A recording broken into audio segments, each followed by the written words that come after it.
Hello guys, how are you doing? Today's story will be about the tunnel. Enjoy it. Don't forget to like, subscribe and share this video. The tunnel here was a sound like a huge, viscous bubble bursting, and Mason fell upwards into a hole in space. He'd been in the evening rush hour crowd, trudging drowsily through the pedestrian subway to his metro station after a long workday.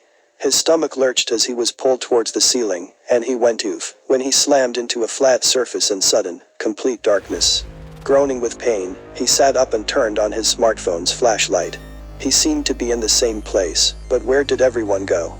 The familiar dusty green tiles of the tunnel's walls glinted a few meters away.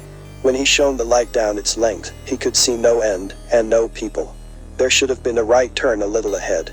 He turned around, expecting to see the stairs up, but they weren't there either. There was only the straight tunnel. The overhead fluorescent lights were off. It was absolutely silent here. There was no rumbling of distant traffic, or even the slight hum of electrical equipment. Mason started walking, shouting hello. Nobody answered. Crossing the tunnel should have taken 2 minutes, but after 10 minutes, he was still in the same straight passage.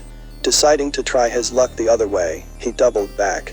20 minutes later, there was still nothing but a straight, unbranched tunnel. He checked his phone. No signal. What was going on? Was he asleep?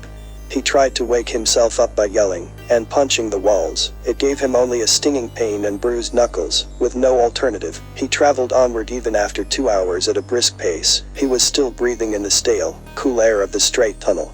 His lunch had been hours ago, and he was growing hungry and thirsty. He checked his briefcase for a candy bar he might have forgotten about, but there were only some pens, a legal pad, and a power bank for the phone. After a few more hours, he lost his composure. He raged, then cried, then collapsed morosely against the wall. In a stupor, he got up and marched until he was too tired. He slept on the tiled floor, using his briefcase as a pillow, and continued on the next morning. He found nothing but the same straight tunnel. After a few days, the dehydration made him first strangely euphoric, then delirious, and eventually it killed him.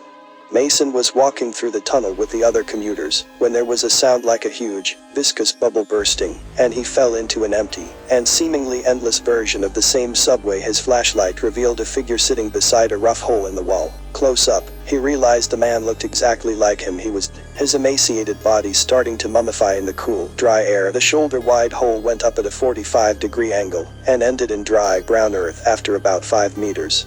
A legal pad lay beside the dead man with trembling fingers. He picked it up and saw his own handwriting on it.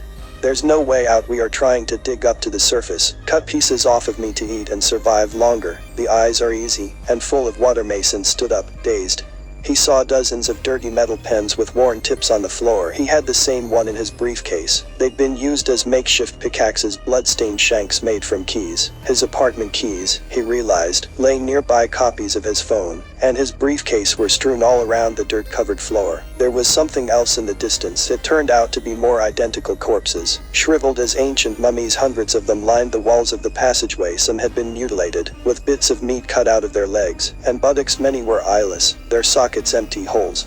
Mason started sobbing and cried out for his mother. Mason was walking through the tunnel with the other commuters, when there was a sound like a huge, viscous bubble bursting, and gravity suddenly reversed. He dropped onto a pile of something soft. It felt, and smelled, like an old sofa that something had rotted on. Gagging and retching, he turned on his flashlight. He saw in the glare of the bluish beam that he was surrounded by mummified corpses that all looked like him. After he got a grip on himself, he noticed a hole in the wall. One corpse was lying on his back, with the upper half of his body inside the hole. He placed a legal pad on his chest, arms crossed over it. Mason stepped over the dozens of bodies covering the floor, and pulled the papers out from under the stiff arms to read.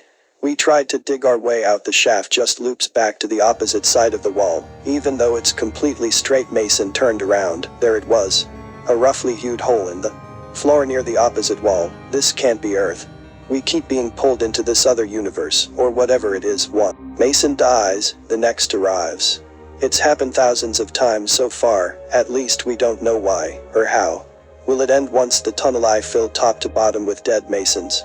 Does one of us need to find some sort of enlightenment? Do we need to atone for our sins?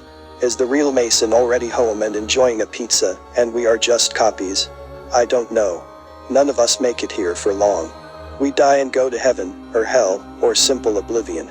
All we can do is stay alive for as long as possible and maybe figure out how to make things easier for the next guy. Maybe the sensible choice is to choose a quick death, rather than try to persevere. I don't know, you make the call. I have nothing else to tell you. I only wrote this down because I feel like I at least owe you an explanation, just as the one before me did for myself. Good luck, brother. Mason stood alone in his small pool of light, surrounded by silence, darkness, and death, and contemplated his choices. Don't forget to subscribe, share, like this video, and comment down below what was your opinion on this story.